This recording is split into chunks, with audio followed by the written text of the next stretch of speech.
Assalamualaikum warahmatullahi wabarakatuh. Saya Nurul Hafizah Asra akan menceritakan cerita rakyat Buton yang berjudul Randa Sitagi dan Wair Wondu.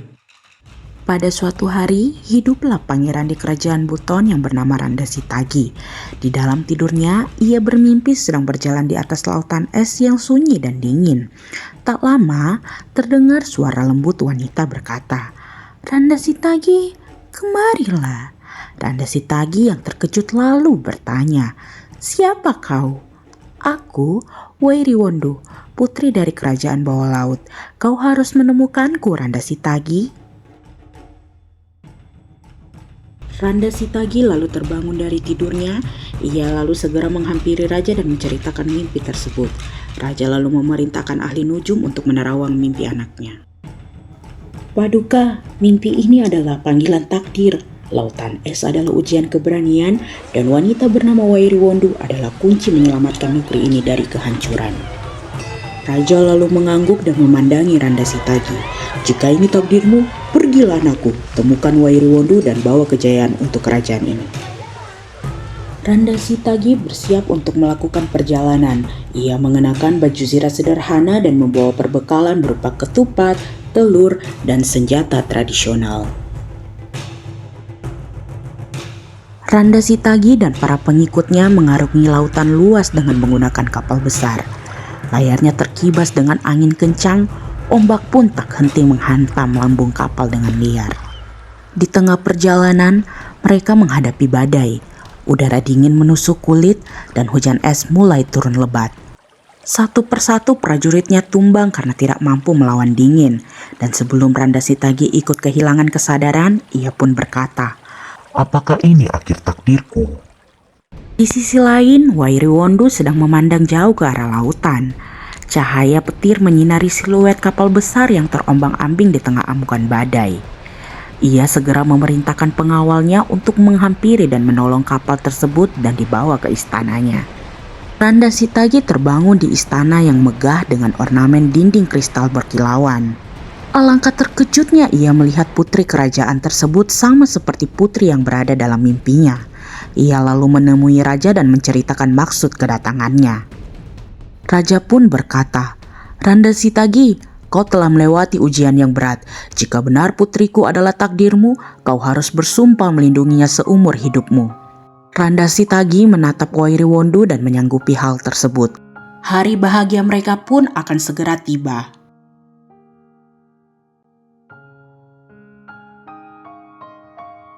Setahun kemudian, Randa Sitagi mengajak Wairi Wondu untuk kembali ke istananya. Raja lalu mengantar mereka sampai ke pelabuhan dan memberikan pesan penting kepada keduanya.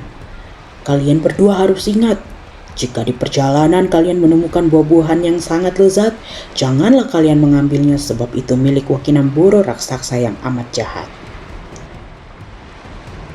Di tengah perjalanan, mereka melewati sebuah pulau misterius terdapat buah-buahan lezat di dalamnya. Pertama, mereka melewati pohon delima yang ranum buahnya. Kedua, mereka melewati pohon manggis yang buahnya tampak lezat. Ketiga, mereka melewati pohon mangga yang buahnya menggugah selera. Sehingga Wairi Wondu yang sedang mengandung tak tahan ingin mencicipinya. "Randa Sitagi, lihatlah, buah itu terlihat sangat manis. Bisakah kau mengambilkan satu untukku?" Randa Sitagi pun menyanggupi hal tersebut. Angin kencang tiba-tiba berhembus, daun-daun berterbangan, dan langit mendadak gelap. "Randa Sitagi, cepat kembali! Randa Sitagi!" teriak Wairi Wondu. Tiba-tiba muncul Wakinamboro raksasa yang menyeramkan.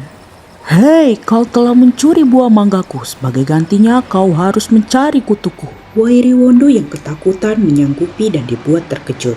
Karena kutu Wakinamboro terdiri dari babi, kadal, dan serangga mengerikan lainnya. Wakinamboro yang kesal melihat Wairi Wondu terdiam, segera menarik dan menindih kepala Wairi Wondu yang menyebabkan kedua bola matanya terpental ke laut. Apa yang akan terjadi pada Wakinamboro dan Wairi Wondu? Mari kita lanjutkan ceritanya. Wakinamboro mendorong Wairiwondu dari atas kapal. Ia kemudian menyamar sebagai putri Wairiwondu dan ingin menguasai kerajaan Randa Sitagi. Randa Sitagi pun melanjutkan perjalanannya tanpa ada rasa curiga. Tanpa disadari, dengan sisa-sisa kekuatannya, Wairiwondu masih berpegangan di sisi kapal.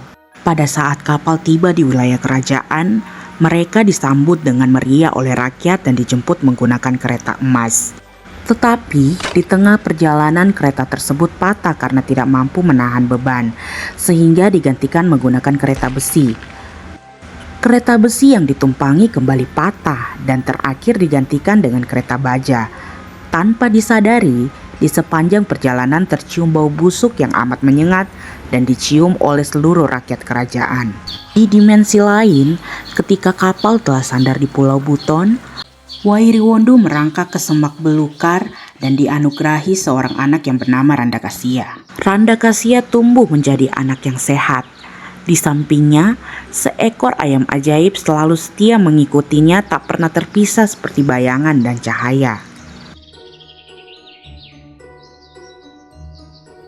Pada suatu hari, Randakasya pergi memancing dan mendapatkan seekor ikan besar. Alangkah terkejutnya setelah ikan dibelah, ia menemukan sepasang bola mata yang kemudian dibawa pulang dan dipasangkan kepada ibunya. Mukjizat, bola mata tersebut mampu membuat Wairiwondu dapat melihat kembali.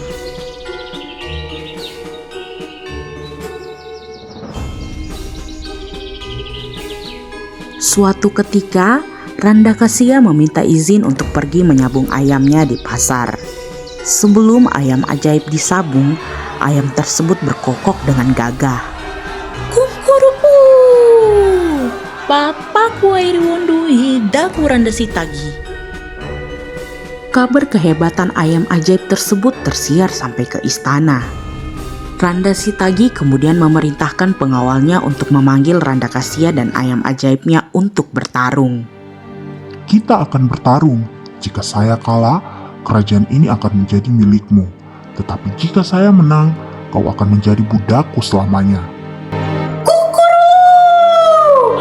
Papaku Wairiwondu hidaku Randa Sitagi. Randa Sitagi terkejut mendengar namanya disebut dalam kokokan ayam ajaib milik Randakasya. Tak berselang lama, ayamnya pun dikalahkan. Randakasya pulang dengan hati bahagia. Disebabkan oleh rasa penasarannya, Randa Sitagi membuntuti Randakasya dari belakang.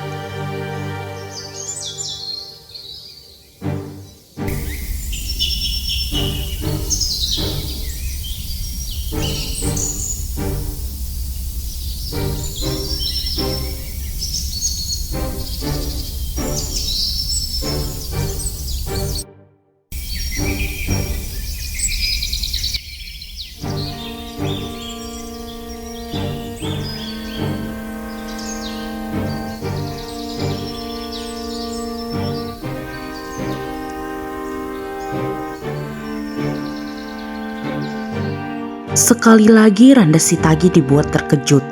Ternyata ibu dari Randakasya adalah Wairiwondu, istri yang sangat dicintainya. Setelah mendengar cerita lengkap dari Wairiwondu, mereka berpelukan. Randa Sitagi pun ingin mengajak mereka kembali ke istana. Tetapi Wairiwondu menolak dengan tegas, karena di istana ada Wakinamboro raksasa yang telah membuangnya. Dendam telah tumbuh di hati Randa Sitagi. Ia menyiapkan rencana mengakhiri Wakinamboro. Siasatnya telah disusun untuk mengundang Wakinamboro melihat rumah peristirahatan berburu di tengah hutan. Ia lalu menjemput Wakinamboro dan anaknya. Mereka segera diajak ke hutan dengan dalih menemaninya berburu. Setelahnya, Randa Sitagi menyuruh Wakinamboro dan anaknya masuk beristirahat di dalam rumah tersebut. Randa Sitagi kemudian mengunci mereka dari luar dan membakar gubuk peristirahatan tersebut sampai tak tersisa. Wakinamboro dan anaknya pun tewas mengenaskan. Randa Sitagi kemudian bergegas kembali ke rumah gubuk tempat Wairiwondu dan Randakasya tinggal.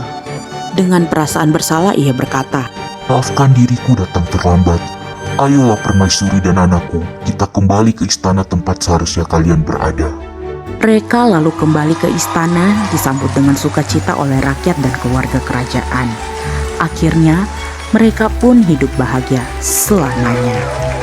Bagaimana? Seru kan ceritanya? Cerita ini mengandung pesan untuk tidak mengambil hak milik orang lain dan selalu mematuhi nasihat orang tua.